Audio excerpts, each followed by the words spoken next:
ప్రధానమంత్రి వచ్చి వెళ్ళిన తర్వాత మళ్ళీ ఒక్కసారిగా వార్తల్లో నిలిచింది. అంటే తెలుగుదేశం అంటే కూటమి ప్రభుత్వం అధికారంలో రాగానే అమరావతి డిమాండ్ ఏ విధంగా మనం చూసాం. మళ్ళీ ప్రధాని వచ్చిన తర్వాత కూడా ఎక్కలేని రేట్లు అక్కడ పెరిగిపోయాయి.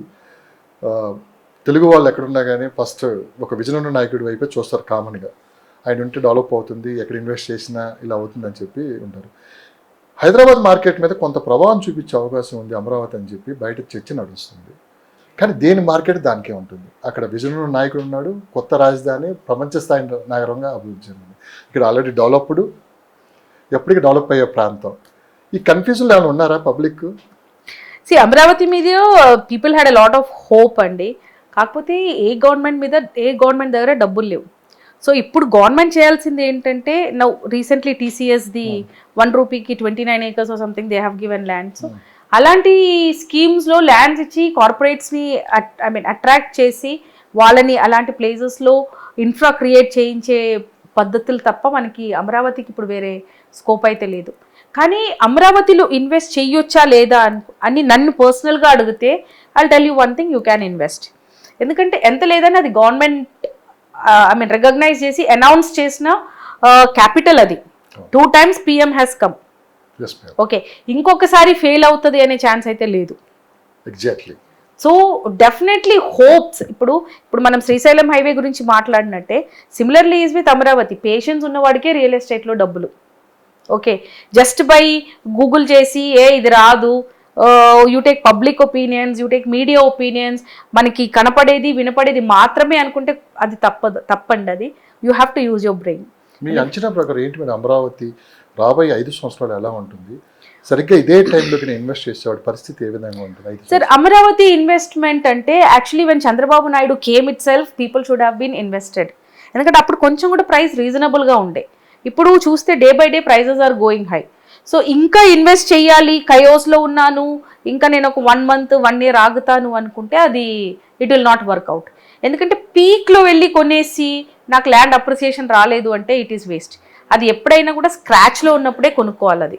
So this is the right time to invest in Amaravati. అంటే మీకు ఒక విజన్ ఉంది, మీరు వెయిట్ చేయగలుగుతారు ఒక 5 years అంటే డెఫినెట్లీ 5 yearsలో ఇన్ఫ్రాస్ట్రక్చర్ అయితే విల్ గ్రో. ఎందుకంటే డెఫినెట్లీ PM వచ్చి వెళ్ళారు కాబట్టి definitely central government funds allocation కూడా ఉంటుంది దాంట్లో. So you have to wait for that. So మీకు ఒక మంచి అప్రిసియేషన్ కావాలి, మంచి డబ్బులు కావాలి, మీ దగ్గర హోల్డింగ్ కెపాసిటీ ఉంది అంటే this is the right time to invest. Hyderabad market మీద ఎటువంటి ప్రభావం లేదంటారు మీరు? హైదరాబాద్ మార్కెట్ మీద ఆంధ్ర నుంచి రాకపోతే వేరే చోటు నుంచి వచ్చేస్తుంది. ఇప్పుడు ట్రంప్ వచ్చేసాడు. So similarly somebody else will come. ఇప్పుడు అన్ని ఆంధ్ర నుంచే రావాలని మనకేం రూల్ లేదు, because Hyderabad is a global market today. So కరెక్ట్గా మనకి ఒక కరెక్ట్ లెవెల్లో మనం అమరావతిని ప్లాన్ చేసుకుంటే చంద్రబాబు నాయుడు గారి విజన్తో he can also attract global investors there.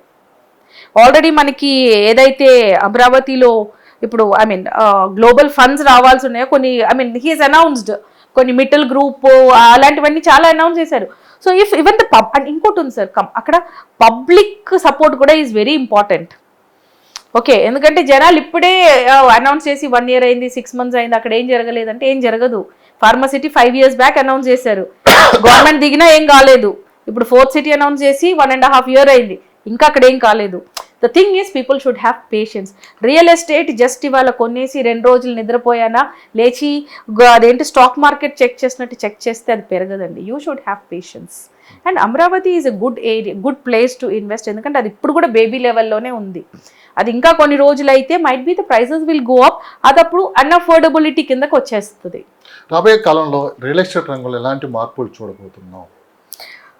Hyderabad అయితే it will become like it will take it will go better than Delhi. ఎందుకంటే మొన్న ఎకనామిక్ టైమ్స్లో I think last week I have read an article about Hyderabad. It says that Hyderabad to expand more better than Delhi అని. Delhi is a small place, NCR. Okay, కానీ when compare to Delhi హైదరాబాద్కి expansion opportunities చాలా ఎక్కువ ఉన్నాయి. ఎందుకంటే మనకి 4 దిక్కుల ఎక్కువ ల్యాండ్స్ ఉన్నాయి. So the scope of expansion is very high.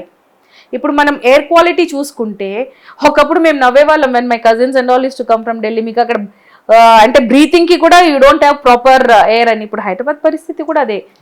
My son was saying recently వాళ్ళ క్లాస్లో ఎవరో ఒక అమ్మాయికి she started developing breathing issues అంట. హాస్పిటల్ తీసుకెళ్తే ఆక్సిజన్ కమి, అంటే oxygen is less in what she's breathing. అంటే ఇప్పుడు మనం కూడా అదే స్టేజ్కి వచ్చేసాం. కాకపోతే ఢిల్లీకి మనకి తేడా ఏంటంటే Delhi is a small place, Hyderabad is a vast place. So మనకి ఎక్స్పాన్షన్ ఆపర్చునిటీస్ హెవీగా ఉన్నాయి. ఇప్పుడు ట్రంప్ వచ్చాడు, రేపు అంబానీ వస్తాడు, దాని తర్వాత ఇంకెవరో వస్తారు. అండ్ ఇంకోటి vital thing what we have to remember is all the celebrities and high profile business people are exiting Mumbai. వాళ్ళంతా వచ్చి మనకి హైదరాబాద్లో ల్యాండ్స్ కొంటున్నారు. అది నిజమే, ఈ మధ్యకాలంలో బాగా వినిపిస్తుంది madam. Yes, they have all exited Mumbai. ఇప్పుడు వాళ్ళంతా వచ్చి మనకి హైదరాబాద్లో ల్యాండ్స్ కొంటున్నారు. ముంబై నుంచి చాలా మంది హైదరాబాద్ ఉండడానికి ఇష్టపడుతున్నారు, ఎందుకంటే ఇక్కడ living is affordable.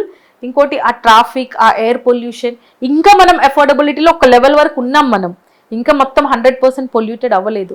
So definitely next 5-6 years Hyderabad మనం గ్లోబల్ లిస్ట్లో ఉంటుంది.